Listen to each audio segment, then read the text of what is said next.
Je demandais. Voilà, donc en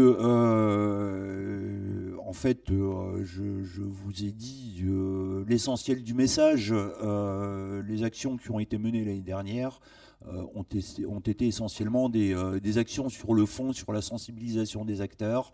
Ce qu'on peut dire, c'est que on sent que voilà, l'alchimie est en train de prendre, mais il faut que l'on continue sur cette lancée. Et ce travail se fait essentiellement au travers des salons auxquels nous avons participé, les différents salons autonomiques sur lesquels Didier est en train de travailler avec un certain nombre d'entre vous sur le suivi des contacts, mais encore une fois pour être concret et pas simplement, si vous voulez, recueillir des contacts ou des potentialités de projets sur des stands que l'on tient sur des salons, mais véritablement identifier des projets et essayer d'avancer, de les monter de les monter avec ces binômes pour que véritablement on puisse avoir des proof of concept, si je puis dire, de véritables démonstrations qui font la preuve que quand ces binômes fonctionnent bien, on arrive à déboucher sur des projets et à les réaliser. Je ne sais pas si tu as quelque chose à ajouter là-dessus. Oui, simplement là sur Marseille, on va suite au salon de Marseille, donc on avait 7 intégrateurs avec nous, donc certains sont dans la salle. Et on va là du coup essayer de prendre les choses un petit peu à l'envers. Donc on a pris l'initiative avec Charles Cruciani de s'organiser. On va s'organiser une semaine à Marseille, la semaine du fin février. Et on va faire tous les, enfin un maximum. On a commencé à prendre les contacts. Et au lieu de, parce que ce qu'on faisait avant en fait, c'est qu'on redonnait les adresses comme ça. Et puis redonner les adresses comme ça. Enfin voilà, c'est vrai que les installateurs qui sont intéressés par ce sujet-là, mais ils sont pas forcément, voilà, on ne sait pas forcément ce qu'il faut faire tout de suite si on n'est pas formé. Donc là, on va essayer autre chose. Donc on va faire tous ces rendez-vous et on va avancer un peu plus les projets. Et puis à la fin de cette semaine, pour l'instant on est en train de monter ça. On va faire une réunion et on va installer. Pour l'instant on a l'AFM, l'Association française des myopathes. Et puis on est en train de voir avec le MDPH aussi 13. Et on va organiser une journée de vendredi, enfin l'après-midi, pour réunir un maximum de gens, aussi bien ergothérapeutes que installateurs. Donc là voilà, on fait une espèce de test et pendant toute cette semaine avant. Moi j'en profite parce que je fais aussi une intervention à l'école d'ergo de Marseille cette semaine-là, une demi-journée. Et puis on va essayer de faire un maximum de rendez-vous, des contacts qu'on a pu prendre pendant ce salon. Voilà, on essaye de faire un nouveau truc pour que ce soit un peu plus concret parce qu'en général, les adresses qu'on avait lors de salons autonomiques, si on les redispatche, vraiment si on regarde au bout du compte, il n'y en a pas beaucoup qui vont au bout, quoi. Donc on veut accompagner un peu plus loin. Et c'est vrai que c'est exactement ce qu'on disait dans le discours tout à l'heure. Voilà, Sébastien, tu étais là-bas aussi. Et on l'a entendu, les ergos à Marseille n'ont pas arrêté de nous dire on voudrait bien des domoticiens, on ne trouve personne, on ne sait pas qui appeler. Voilà. Et puis, bien de l'autre côté, les domoticiens qui étaient avec nous disent oui, mais quand on va frapper aux portes des ergos, ils ne nous ouvrent pas la porte. Voilà. Donc voilà, on va essayer de faire ce lien, quoi. C'est aussi quelque chose qu'on a constaté en participant là, en décembre à un événement qui s'appelle les Journées de l'habitat partagé et accompagné, qui est un événement plutôt dédié au handicap. On a rencontré énormément de travailleurs sociaux de ce secteur et d'ergothérapeutes qui nous ont dit la même chose, qui nous ont dit ça nous intéresse. On entend beaucoup parler des technologies, de la domotique, de la robotique, enfin de toutes ces choses-là. Et on ne sait pas très bien comment aborder ce sujet-là.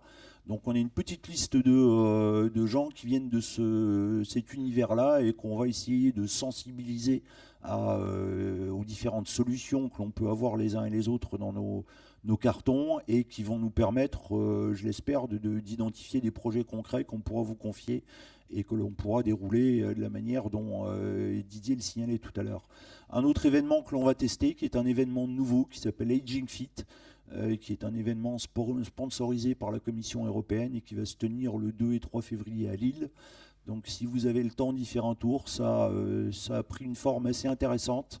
Il y a des plateaux d'intervenants d'excellent niveau. Et je pense que les sujets qui seront abordés sont au cœur de nos préoccupations.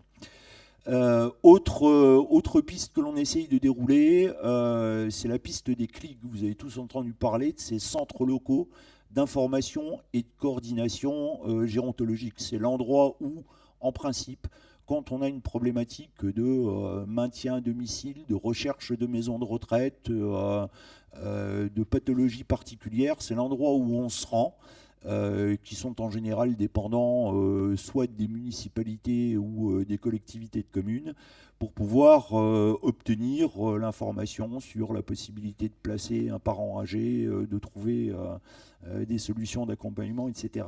Et le CLIC6 de Chevilly-Larue organise en mars 2017 une convention dans laquelle ils nous ont demandé d'animer à la fois un atelier et une conférence sur la découverte des technologies qui, au sens large, permettent d'accompagner la perte d'autonomie à domicile. Donc si cette expérience avec le CLIC6 de Chevilly-Larue fonctionne bien, je pense qu'elle fera école et qu'on pourra proposer ce modèle à l'ensemble des clics de France. Et encore une fois, chaque grosse collectivité de communes a le sien. Donc ça permettrait d'être un point d'entrée dans cet univers pour chacun d'entre vous. Il faut qu'on fasse la démonstration du bien fondé de la démarche là, en mars, et puis qu'après on puisse exploiter ça. Piste complémentaire, un projet européen sur lequel nous sommes engagés avec le CEA. Je ne sais pas si Mathieu est déjà arrivé, je l'ai pas. Si, il est là-bas, voilà.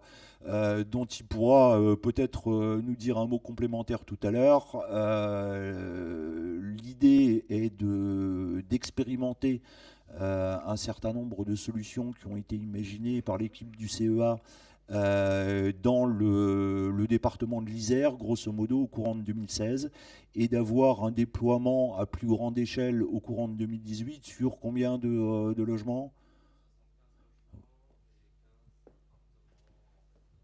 Voilà, donc 75 logements et puis 15 appartements en résidence senior pour ceux qui n'ont pas entendu Mathieu.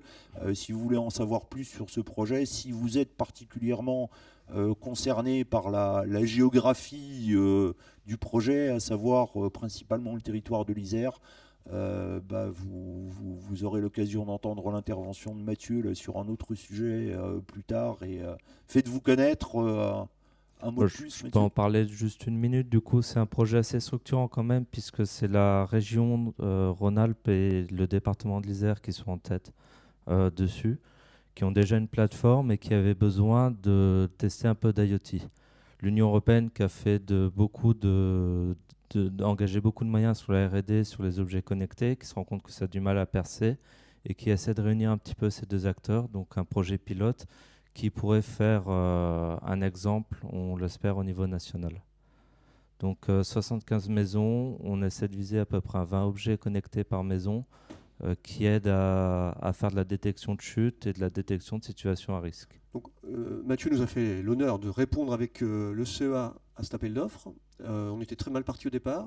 Le CEA a gagné, on ne s'y attendait pas, mais ça a énormément de retombées pour nos membres. Hein. C'est-à-dire le budget. Alors au total sur les partenaires français c'est à peu près 2 millions d'euros et il me semble que c'est plus d'une centaine de milliers d'euros pour la FFD. Voilà, donc on a prévu une enveloppe pour mettre en œuvre. C'est-à-dire que, ok, il y a des projets, tu parles de 75 maisons, 15 appartements, il va falloir des spécialistes pour les mettre en œuvre. Alors évidemment, au début c'était plutôt national, là c'est en train de se localiser malheureusement. Je ne sais pas s'il y a moyen encore d'étendre. Ok, on essaiera d'étendre et donc après d'associer des partenaires FFD à chaque projet. Alors moi j'ai assisté aux premières réunions. Ce qui est intéressant, il y a des gens d'IMA qui sont aussi qui sont aussi autour de la table. Il y a pas mal d'entreprises et c'est vraiment vraiment riche. Et il y a un échange beaucoup aussi avec le TASDA. Qui est un laboratoire aussi sur Grenoble.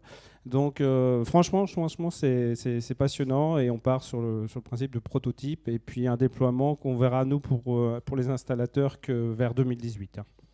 Ok, alors simplement un dernier commentaire là-dessus, je change de casquette et je prends la casquette de trésorier de la FFD. Il est bien évident que ça change un peu la donne lorsque l'on a accès à des projets comme ça, et ça va nous permettre, on en reparlera au courant de l'Assemblée Générale, de voir la construction du budget 2017 de manière un tout petit peu différente. Mon dernier point, et pas des moindres, nous avons eu énormément d'échanges depuis ces 2 dernières années avec la SBA qui est aussi préoccupé par la construction de l'environnement permettant d'accompagner la perte d'autonomie. Et le constat que l'on a fait, eh bien, c'est que l'on a tous dépensé énormément d'énergie à essayer d'avancer sur ces thématiques sans forcément avoir de résultats mirobolants. Donc nous avons décidé de faire cause commune et de monter une sous-commission ensemble, dont le coup d'envoi sera donné le 26 janvier à 14h et la première réunion se tiendra dans les locaux de Legrand à Montrouge. Elle sera co-animée par Jean-Pierre Vianney de Legrand, membre de la SBA, et Didier pour nous, Fédération française de la domotique. Et nous avons besoin de candidats. Donc je voudrais juste procéder à un petit sondage. Est-ce qu'il y a des gens qui, parmi vous, sont intéressés par une participation aux travaux de cette sous-commission là? Est-ce que vous pouvez lever la main s'il y en a 1, 2, 3, 4? Ok.